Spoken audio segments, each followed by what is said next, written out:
Hello and welcome to Cargo Shots from the Stat Trade Times, powered by Group Concorde.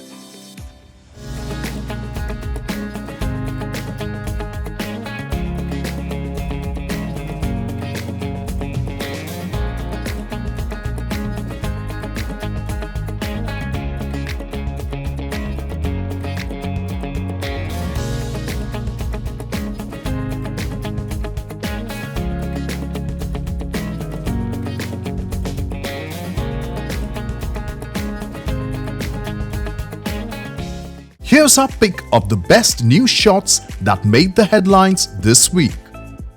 Let's look at the week's top stories. Turkish Airlines reported a 44% decline in cargo revenue at $600 million for the second quarter ended June 30th, 2023, due to decelerating global trade and earthquake impact. Revenue, however, was 53% higher compared to 2019 level. Revenue for the first half of 2023 declined 42% to $1.2 billion from $2 billion in the same period last year. Total revenue increased 14% to $5.1 billion in the second quarter, and the first half revenue was up 25% at $9.5 billion.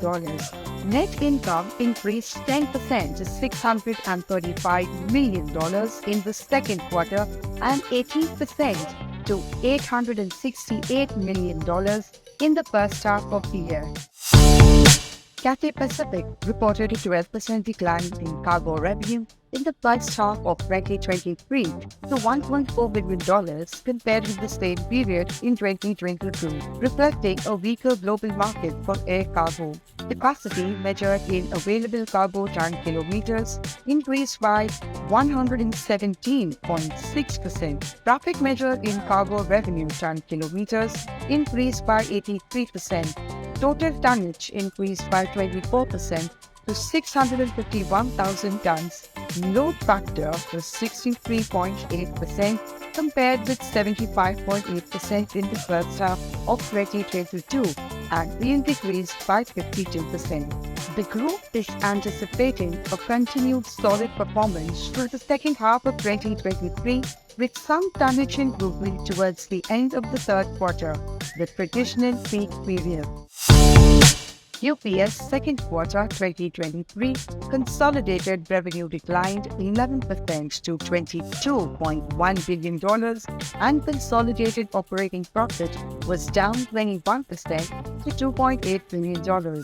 UPS has added 7 platforms to Delivered at Place or DAP and expects to generate $3 billion in DAP revenue in 2023.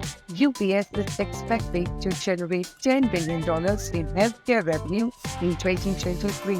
MOVIN, its venture in India with Interglobe, now covers 90% of the domestic B2B market opportunity.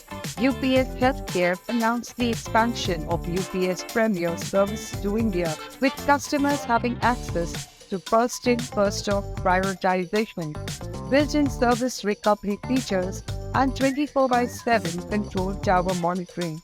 UPS now expects full-year 2023 consolidated revenue to be about $93 billion and an adjusted operating margin of around 11.8%.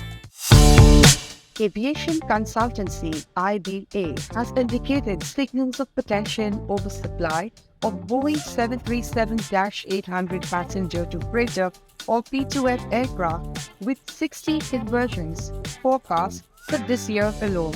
IATA has highlighted data from its aviation intelligence platform IBE Insight, which shows that the 737-800 has been converted at a faster rate than any other P2F program. In the 6 years since the first conversions, the 737-800 P2F has grown rapidly to 200 aircraft. Comparatively, it took the 757-200 P2F and 767-300ER P2F fleet 15 years to reach this size.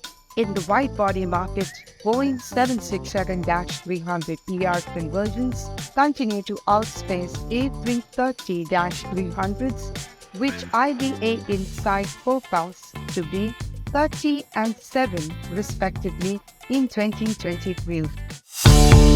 Global air cargo markets showed the smallest year-over-year contractions in demand in June 2023 since February 2022, according to the latest update from IATA. Global demand, measured in cargo ton kilometers, fell 3.4% in June compared to June 2022. For the half year, demand was down 8.1% compared to the January-June period of 2022. Demand in June, however, was only 2.4% below June 2019 levels. Capacity measured by available cargo ton kilometers increased 9.7% compared to June 2022, which was a slower rate compared to double-digit growth recorded between March and May. West Airlines is expanding its U.S. network by adding weekly flights to and from Los Angeles International Airport, one of the world's largest cargo gateways, handling millions of tons of freight annually.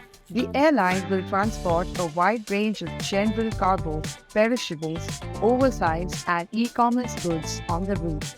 The addition of Los Angeles complements West Airlines flights to Boston, launched in April, as well as the previously established regular flights to Chicago and Dallas.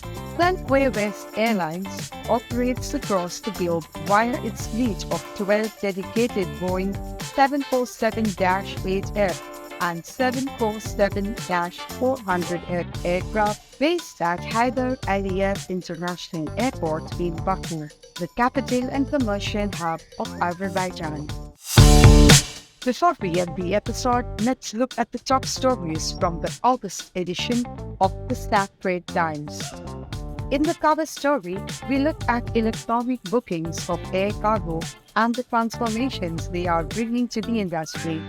The country report is on India, with 3 million tons cargo handled in 2022. Will the government target of 10 million tons by 2030 be reached sooner? And the special report talks about ACS, the Airport Community System, and how they make airports more efficient, sustainable, and secure. And it's a wrap for this week's episode.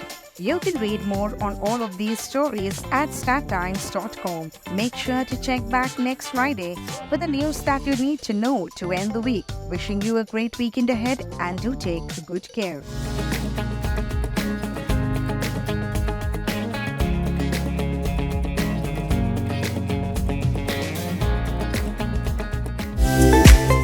For the latest news on air freight, visit our website.